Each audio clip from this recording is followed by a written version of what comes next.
সবুজ প্রকৃতির মোহনীয় রূপে সেজে উঠেছে দক্ষিণে জনপদ কুষ্টিয়া। ভোরের আলোয় বিভিন্ন জনপদ ও মাঠে ভিজে থাকা কুয়াশা যেন এক নতুন আবহ তৈরি করেছে। আবার দিনের শুরুতে প্রকৃতির এই দৃশ্য যেন দিচ্ছে নতুনত্বের বার্তা। সব মিলিয়ে হেমন্ত ও শীতের আগমনকেই জানান দিচ্ছে। আগে যেখানে দেখা যেত ভাঙা পাথর আর জমে থাকা ধুলা, এখন সেখানেই দুলছে সবুজ পাতা, গাছের ছায়ায় বিশ্রাম নিচ্ছে মানুষ। দৃষ্টিনন্দন এই পরিবর্তনের পেছনে কাজ করছে সামাজিক সংগঠন ক্লিন কুষ্টিয়া, গ্রিন কুষ্টিয়া। সংগঠনটির উদ্যোগে শহরের প্রায় ৮ কিলোমিটার সড়ক ও মহাসড়কে ডিভাইডারে লাগানো হয়েছে ফুল, ফল ও ঔষধি গাছ। সংগঠনটির স্বেচ্ছাসেবীদের সাথে শহরের মানুষেরাও যুক্ত হয়েছে এই সবুজ অভিযানে। প্রশংসা করার পাশাপাশি স্বেচ্ছায় দিচ্ছে সময়। ফুলে ভরে এত সুন্দর একটা আমেজ, একটা প্রকৃতির যে বাতাস, প্রকৃতির যে হাওয়া, প্রকৃতির যে গন্ধ, ফুলের যে ঘ্রাণ, এবং বিভিন্ন ফুল ফুটে আছে, মৌমাছিরা ফুলে বসছে, পাখিরা বসছে, এবং সেই সাথে আমি দেখছি সাধারণ মানুষ ও কুষ্টিয়ার তারা কিন্তু ছবি তোলার জন্য ওই গাছগুলোতে ভিড় করছে। গ্রিন কুষ্টিয়া, ক্লিন কুষ্টিয়া নামে একটি সংগঠন।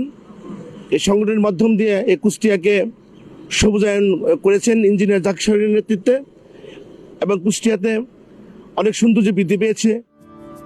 সড়কের পাশের পরিবেশও যেন আগের মতো নেই। যে রাস্তায় কেবল ধুলো উঠত, এখন সেখানে গাছের পাতায় শিশির জমে। সকলে সেই গাছের ছায়ায় বিশ্রামের পাশাপাশি বিনোদন হিসেবে তুলছেন ছবি। এমন উদ্যোগে শুধুমাত্র সৌন্দর্য বাড়েনি, পরিবেশও পাচ্ছে ইতিবাচক প্রভাব। ধুলো কমছে, বাতাসে কিছুটা বিশুদ্ধ হয়েছে, পাখিরা ফিরছে গাছে, আর সবচেয়ে বড় পরিবর্তন এসেছে শহরের মানুষের ভেতরে। গাছগুলো লাগাতে খুব সুন্দর হয়েছে, দেখতেও সুন্দর লাগছে, এবং পরিবেশটা আরো বেশি সুন্দর লাগছে ফুল কারণে। এই ফুলের গাছগুলো ফুল ফোটার কারণে খুবই সুন্দর লাগছে। সবুজে ঘেরা এই রাস্তা এখন কুষ্টিয়ার এক নতুন প্রতীক হয়ে উঠেছে। শুধু সৌন্দর্য নয়, এই উদ্যোগ মানুষকে শিখিয়েছে শহরের উন্নয়ন।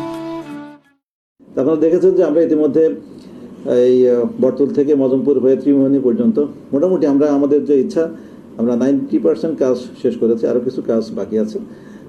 তা আমরা আশা করি আমরা হয়তো কিছুদিনের মধ্যে এটা শেষ করব। তবে আপনি যেটা বলেছেন যে আমরা যদি জনগণের সমর্থন নিয়ে দেশ পরিচালনা করার সুযোগ পাই, তখন এটা আমরা প্রাতিষ্ঠানিকভাবেই পৌরসভা, রোডস, এলজিডি যারা আছে এদের মাধ্যমে এবং কমিউনিটি এনগেজমেন্টের মাধ্যমে আমরা আমাদের যে নেতাকর্মী আছে তাদেরকেও আমরা সংযুক্ত করব। আমাদের যে স্বেচ্ছাসেবী সংগঠন আছে ক্লিন কুষ্টিয়া, গ্রিন কুষ্টিয়া, তাদেরকেও আমরা সাথে নিয়ে প্রাতিষ্ঠানিকভাবে এগুলো আরও সুন্দরভাবে কিভাবে করা যায় সে ব্যবস্থা আমরা করব। যতদূর চোখ যায়, সৌন্দর্যের এমন দৃশ্য যেন সবারই মন কাড়ে। আহসানুল হৃদয়, মোহনা ডিজিটাল।